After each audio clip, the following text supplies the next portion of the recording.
রাধাকৃষ্ণের প্রেম লীলা রসামৃত।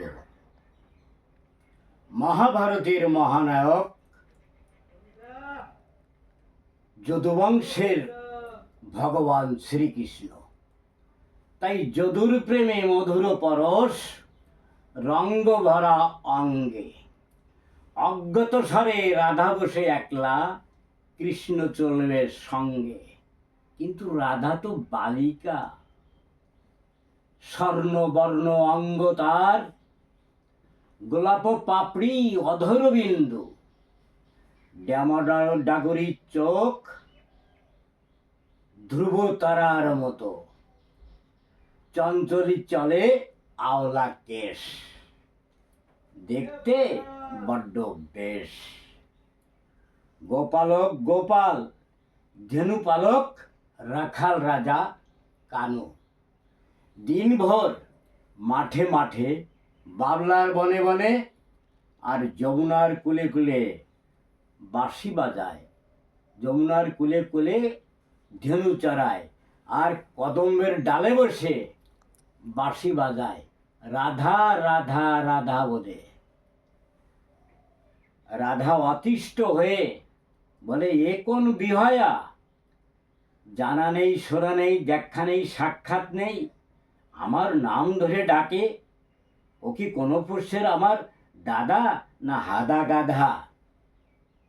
কৃষ্ণ খেপিয়ে তোলার জন্য আবার বাঁশি বাজায়, রাধা রাধা রাধা।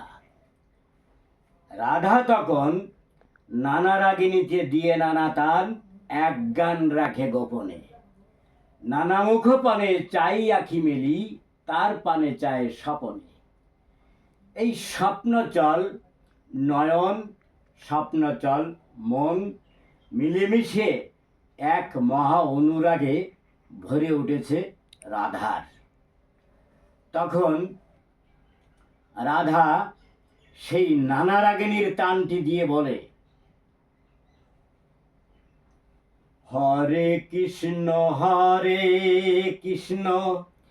কৃষ্ণ কৃষ্ণ হরে হরে, হরে রাম রাম রাম হরে হরে।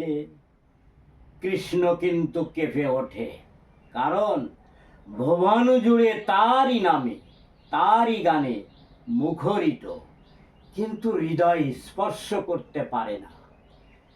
আজ এই যে আমার হৃদয় বিদীর্ণ করল। তখন কৃষ্ণ আবার বাঁশি বাজায়, রাধা রাধা বলে।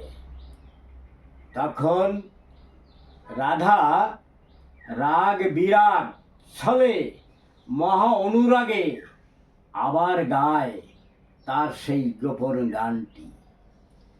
ব্রজের কোকিল তুই রে কানু, মাঠে মাঠে চরার ধেনু, তোর মিষ্টি সুরে বাজিয়ে বেনু।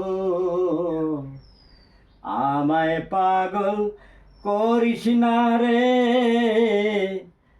আমায় পাগল করিস না রে। কৃষ্ণ বলে, রাধা তুমি পাগল হয়েছ, না আমি পাগল হয়েছি? সময় না হেলে এই পাগলা পাগলির খেলা আর বন্ধ হবে না, বুঝাবুঝি হবে না। চলো তুমি ঘরে যাও, গিয়ে দেখো কত দূর চলতে পারো। তখন রাধা ঘরে ফিরে এলো।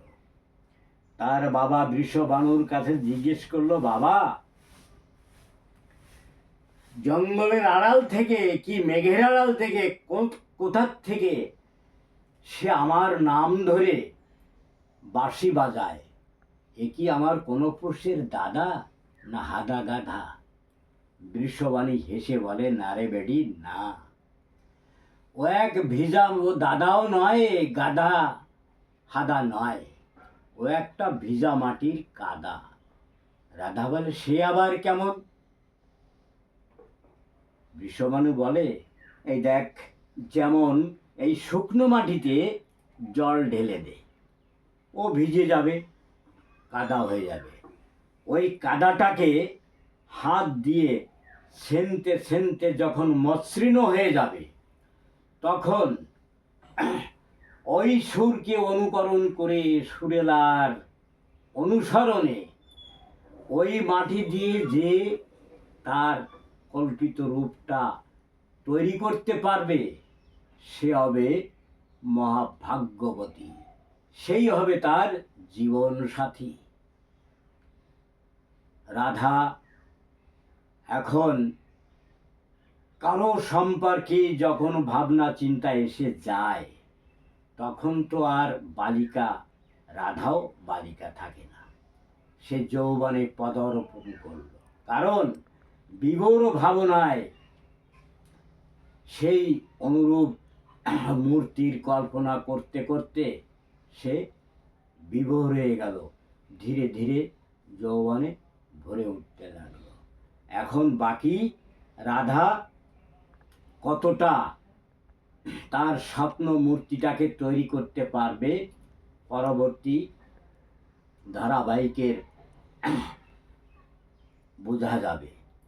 আজ তো আমার রাধাকৃষ্ণের প্রেমলীলা রসামৃত এই সূচনাটাকে আমি সমাপ্ত করলাম। এই সূচনাটা যদি আপনাদের ভালো লেগে থাকে, তাহলে পোস্ট করে জানাবেন।